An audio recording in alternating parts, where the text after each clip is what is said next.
पाकिस्तान अपनी नापाक हरकतों से कभी बाज नहीं आता है और इसका उदाहरण वो हर रोज एक नई नापाक हरकत करके देता है। एक तरफ तो आतंकवाद पर घड़ियाली आंसू बहाता है और दूसरी तरफ अपनी नापाक चालों को चलता रहता है। मानो अब पाकिस्तान की ये आदत सी हो गई। पाकिस्तान की कायराना हरकत फिर आई सामने। लातों के भूत नहीं मानते बातों से।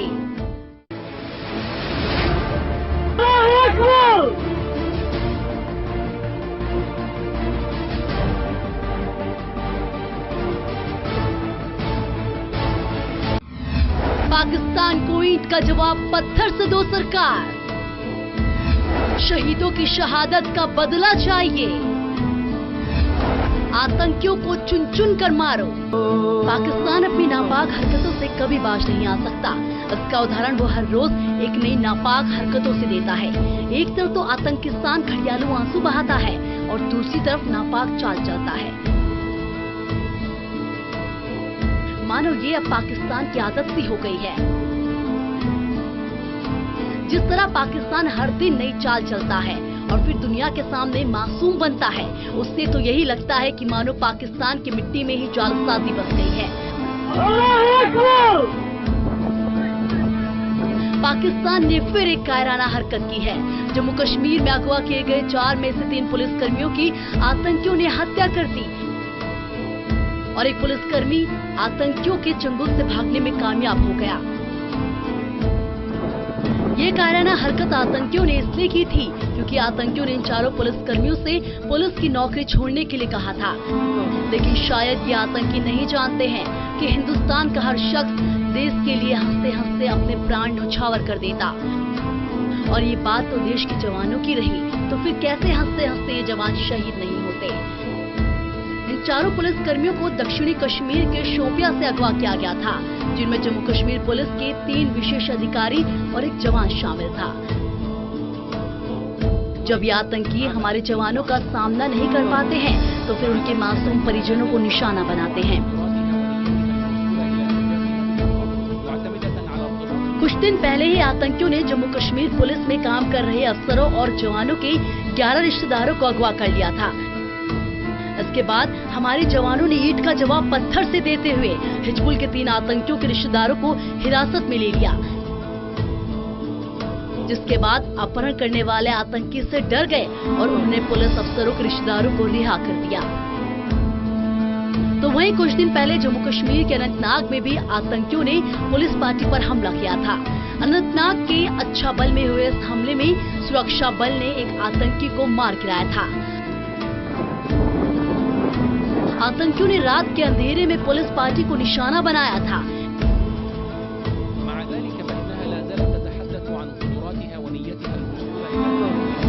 लेकिन इस हमले को सफलतापूर्वक नाकाम कर दिया गया था। जम्मू कश्मीर में आतंकी लगातार सुरक्षा कर्मियों को निशाना बना रहे हैं। इससे पहले भी बुधवार को पाकिस्तानी सेना की बैट टीम ने एक दिल दहला देने वाली वारदात को अंजाम दिया। बैट टीम ने बीएसएफ के एक जवान के शव के साथ बर्बरता की। यह जवान कुछ दिनों पहले गायब हो गया था और बाद में उस जवान का शव मंगलवार को जम्मू स्थित भारत पाकिस्तान इंटरनेशनल बॉर्डर पर बरामद हुआ। मृत जवान के शव के साथ पाकिस्तान की सेना ने बर्बरता की और शहीद जवान का सिर कलम करने की कोशिश की। पाकिस्तान की इस कायराना हरकत से तो साफ हो गया है कि पाकिस्तान को अब एक बार फिर सर्जिकल स्ट्राइक की जरूरत है। Special desk total news. तो वहीं जम्मू कश्मीर के शोपिया में आतंकियों ने अपहरण करके 3 सिपाहियों के शवों को गोलियों से छलनी कर दिया। ये पहला मामला नहीं है जब आतंकियों ने इस तरह की कायराना हरकत की हो। इससे पहले भी कई बार आतंकी भारतीय जवानों के शव को इस तरह से हैवानियत की हदों को पार करके उनको छलनी कर चुके हैं।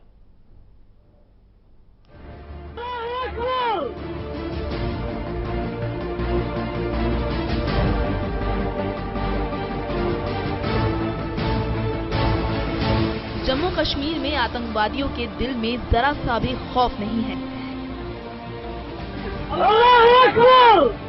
ये आतंकवादी किस तरह खौफनाक होते जा रहे हैं, इस बात का अंदाजा इसी से लगाया जा सकता है कि वो खुलेआम पुलिस वालों को मारने की धमकी दे रहे हैं। और इतना ही नहीं, धमकी देने के बाद उन्हें उनके घर से अगवा कर मार भी रहे हैं। जी हां, मामला जम्मू कश्मीर के शोपियां का है, जहां बीते शुक्रवार आतंकवादियों ने 4 स्थानीय पुलिस कर्मियों को उनके घर से अगवा किया और उनमें से 3 की हत्या कर दी। 4 पुलिसकर्मियों में से आतंकियों ने 1 पुलिसकर्मी को छोड़ भी दिया। जिन 3 पुलिसकर्मियों की हत्या की गई है, उनमें से 2 एसपीओ और कांस्टेबल शामिल है, जबकि फयाज अहमद भट्ट को आतंकियों ने छोड़ दिया। इतना ही नहीं, इन आतंकवादियों की हिम्मत इतनी ज्यादा बढ़ चुकी है कि ये इस तरह की कायराना हरकत करने से पहले बाकायदा धमकी भी देते हैं।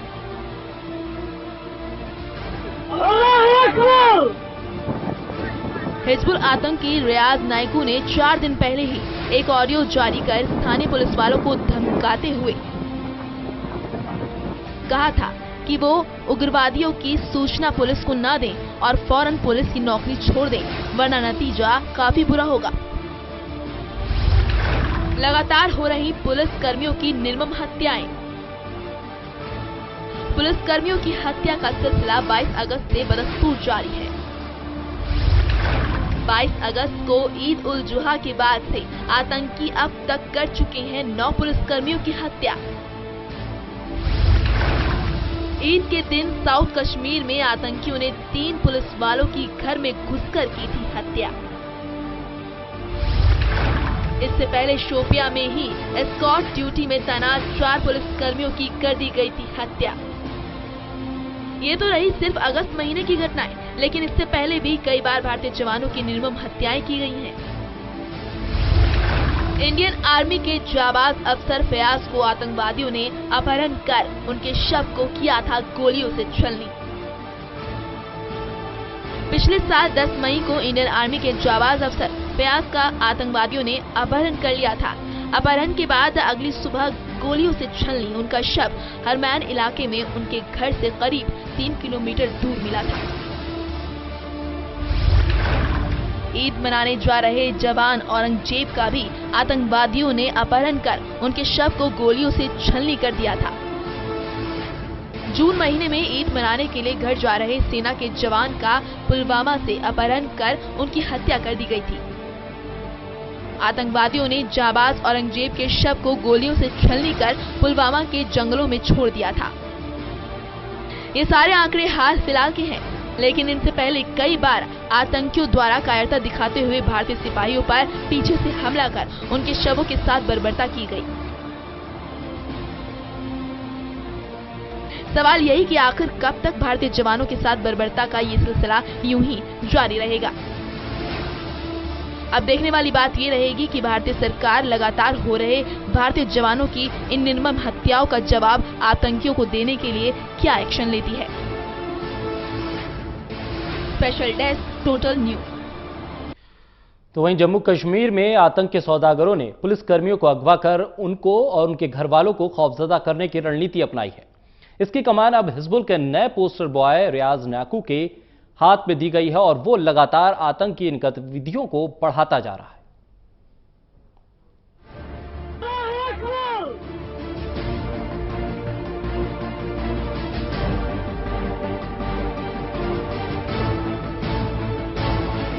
जम्मू कश्मीर में एक बार फिर एक ऐसा आतंकी चेहरा सामने आया है जो खुलेआम धमकियां दे रहा है, लगातार वीडियो जारी कर रहा है और सिर्फ जनता ही नहीं पुलिसकर्मियों में भी खौफ पैदा कर रहा है। जम्मू कश्मीर में हिजबुल मुजाहिदीन का डिविजनल कमांडर रियाज नायकू घाटी में आतंक का नया पोस्टर बॉय बनकर उभर रहा है।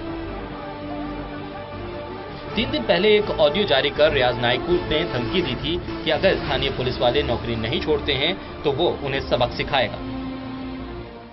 अब इस बात से बखूबी वाकिफ होंगे कि 2016 एजिटेशन के बाद हिंदुस्तान ने हमारी तहरीक को कमजोर करने के लिए हमारे ही भाइयों को मुख्तलिफ लालच देकर एसपीओ में भर्ती करके उनको हमारे ही खिलाफ खड़ा किया है।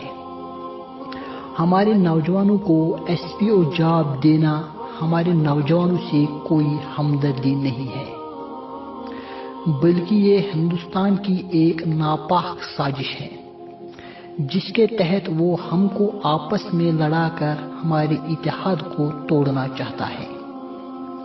और हमारी तहरीक आज़ादी को कमज़ोर करना चाहता है। अगर हिंदुस्तान को हकीकत में हमारे नौजवानों से हमदर्दी होती तो वो हमारे नौजवानों को बाकी डिपार्टमेंट्स में भी नौकरियां फराहम करता। बाकी डिपार्टमेंट्स में पोस्ट्स खाली पड़े हुए हैं और उनको ये कहकर पूर्ण नहीं किया जाता है कि फंड्स नहीं है। इसके बरक्स 8-10 लाख फौज होने के बावजूद भी हमारे जवानों को एसपीओ में भर्ती किया जाता है, वो भी किसी इम्तिहान और सिफारिश के बगैर, और उनको घर बैठकर तनख्वाह दिया जाता है। आखिर इसका वजह क्या है? इसका वजह सिर्फ और सिर्फ यही है कि ये तहरीक आज़ादी के खिलाफ एक सोची समझी चाल है। हमें किसी कश्मीरी को मारना पड़ता है तो हमारे दिल खून के आंसू रोते हैं, लेकिन आप लोग हमें इसके लिए मजबूर कर रहे हो। आप अपने आवाम से यही कहते हो कि हमने अपने रोजगार के लिए एसपीओ ज्वाइन किया है, हम तहरीक के मुखालिफ नहीं हैं, हमें गन अलाउड नहीं है। लेकिन जहां तक हमने देखा, जहां तक हमने तहकीक किया है और जहां तक हमारे पास ठोस सबूत मौजूद है, हम वसूख के साथ कहते हैं कि आप इस तहरीक के साइलेंट किलर्स हो। एनकाउंटर साइट पर जब कोई हमारे हाथों से मरता है तो वो एसपीओ वाला होता है। जब हम देखते हैं कि फौज और पुलिस को मुजाहिदीन की इंफॉर्मेशन किसने दी है तो वो उसी गांव के एसपीओ वाले ने उनको इंफॉर्मेशन दी होती है। जब हम देखते हैं कि गांवों की रिपोर्टिंग पुलिस तक कौन पहुंचाता है तो उसमें 90% हाथ गांवों के एसपीओ का होता है। आपको प्रमोशन का लालच दिया जाता है और आप ये सब अपनी प्रमोशन के लिए करते हो। हम जानते हैं कि बहुत सारे एसपीओ ऐसे भी हैं जो ड्यूटी पर नहीं जाते हैं, जिनको घर बैठकर तनख्वाह मिलता है। उनका काम अपने एरिया की रिपोर्टिंग पुलिस तक पहुंचाना है। हम आप सबको मार भी सकते हैं और एसपीओ का नाम और निशान खत्म करने की सलाहियत रखते हैं, लेकिन हम आपको मारना नहीं चाहते हैं। इसीलिए हमने फैसला कर लिया कि इस वक्त जितने भी एसपीओज हैं, चाहे वो अच्छे हो या बुरे, चाहे वो तहरीक हमदर्द हो या तहरीक मुखालिफ, चाहे वो रेलवे पुलिस के एसपीओ हो या एसटीएफ के एसपीओ, सब चुपचाप करके इस्तीफा दे दो और अपने अपने घरों में अपना अपना काम करो। हम सब वालिदैन से ताकीदी गुजारिश कर रहे हैं कि अपने बच्चों को इस काम से रोक ले, और तमाम एसपीओज को आखिरी वार्निंग दी जाती है कि अगर अपनी जानी अजीज हैं तो इस्तीफा दे दो और अपने अपने घरों में आराम से बैठो। उसने अपनी बात पूरी की और 3 पुलिस वालों को मार दिया। इस खौफ के बाद ही कई पुलिस वालों ने अपना इस्तीफा भी दे दिया। लेकिन ये रियाज नायकू कौन है जो इस तरह की बड़ी दिक्कत बनता जा रहा है? रियाज नायकू इस समय जम्मू कश्मीर में सबसे बड़ा आतंकवादी है। नायकू अभी हिजबुल मुजाहिदीन का डिविजनल कमांडर है। इसे A++ श्रेणी का आतंकी बताया गया है। बांदीपुरा का रहने वाला नायकू 2010 से कश्मीर में आतंकी गतिविधियों में शामिल है। रियाज नायकू को कट्टर आतंकियों के बीच उदारवादी चेहरा माना जाता रहा है। पिछले साल सब्जार भट्ट की मौत के एक दिन बाद ही 29 साल के रियाज को हिजबुल मुजाहिदीन की जिम्मेदारी दी गई थी। रियाज नायकू पर अभी भी 12 लाख का इनाम घोषित है। रियाज नायकू अवंतीपुरा का रहने वाला है। वहीं रियाज टेक्नोलॉजी में माहिर है। घाटी में पिछले समय में कई ऐसे हमले हुए जिसके पीछे इस आतंकी का ही हाथ रहा। रियाज नायकू लगातार ऑडियो और वीडियो जारी कर युवाओं में अपनी पैठ बढ़ाता जा रहा है। वह युवा कश्मीरियों से अपील करता है कि हिंदुस्तान की सेना और सरकार के खिलाफ लड़ाई में उसका साथ दे। ऐसा नहीं है कि रियाज नायकू को अभी तक मारने की कोशिश नहीं की गई। उसे कई बार सुरक्षा बलों ने घेरा है, लेकिन हर बार कभी अपने साथियों की मदद से तो कभी लोकल लोगों की मदद से वो भाग गया। रियाज नायकू को बुरहान वानी से भी ज्यादा खतरनाक बताया जा रहा है, क्योंकि बुरहान वानी सिर्फ सोशल मीडिया के जरिए मैसेज देता था, लेकिन रियाज नायकू जमीन पर उतरकर आतंक को अंजाम देता है। Special tax total news. तो वहीं जम्मू कश्मीर में आतंक के रहनुमाओं ने अब पुलिस के जवानों की हत्या कर उनके परिवार वालों में आतंक फैलाने की कोशिश की है। वहीं सरकार आतंकियों को मुंह तोड़ जवाब देने की बात कह रही है। जम्मू कश्मीर में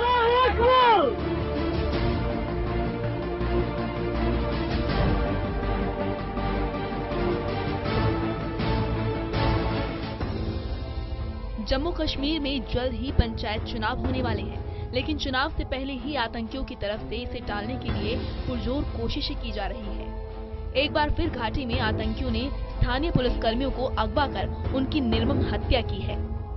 शुक्रवार को शोपियां में 4 स्पेशल पुलिस अफसरों को किडनैप कर लिया गया। इनमें से 3 पुलिसकर्मियों को आतंकियों ने मार दिया है, जबकि कुछ देर बाद ही आतंकियों ने एक पुलिसकर्मी को छोड़ दिया। ये किडनैपिंग तब हुई जब आतंकी संगठन हिजबुल मुजाहिदीन ने पुलिसकर्मियों से इस्तीफा देने या मरने के लिए तैयार रहने की धमकी दी थी। हिजबुल की धमकी भरे पोस्टर जम्मू कश्मीर के कई गांव में लगाए गए थे। सोशल मीडिया पर भी इस तरह के मैसेज भेजे थे। नायकू का कहना था कि नए कश्मीरी लड़के पुलिस ज्वाइन ना करें। आतंकियों ने अगस्त में कश्मीर के अलग अलग इलाकों से पुलिसकर्मियों के 11 परिजन को अगवा किया था।